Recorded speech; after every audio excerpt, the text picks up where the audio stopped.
লোকদের জড়ো করে, তারপর তারাই পুলিশকে খবর দেয়। অনিমাদি জানায় যে রাত 3টে নাগাদ নাকি জোরে জোরে দরজায় কেউ ধাক্কা দেয়। দরজা খুলতেই ডাকাতের দল হুড়মুড় করে ঢুকে পড়ে। তারা অনিমাদিকে মারধর করে এবং চেয়ারে বেঁধে রাখে। তারপর সেই ডাকাতদের লোক বাবার কাছ থেকে আলমারির চাবি চায়, আর বাবা সেটা দিতে রাজি না হওয়ায় তারা বাবা মাকে মারধর করে এবং মেরে ফেলে।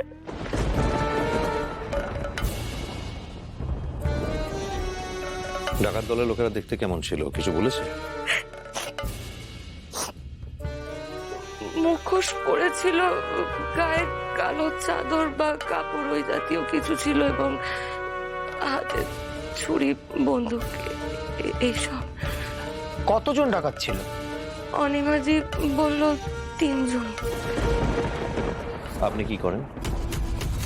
আমি লাস্ট 4 বছর ধরে জব করি ব্যাঙ্গালোরে। বাবা মা এখানে একাই থাকতো। অনিমাদি ওদের একমাত্র ভরসা ছিল। লাস্ট 5 বছর ধরে অনিমাদি ওদের দেখাশোনা করতো। আপনার বিয়ে শাদী? সামনের মাসে আমার বিয়ে হওয়ার কথা ছিল, তাই জন্যই কটা দিন এখানে থাকবো বলে এসেছিলাম। আর ওই বিয়ের কেনাকাটা সব ছিল। আচ্ছা ঠিক আছে, আপনি এখন নিজের ঘরে যান।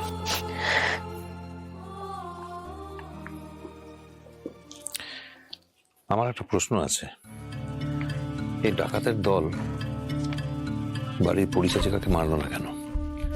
এটাই তো ধোঁকা খাওয়ার বিষয়। তাছাড়া গতকাল নাকি বিমল বাবু 10 লক্ষ টাকা ব্যাংক থেকে তুলেছেন।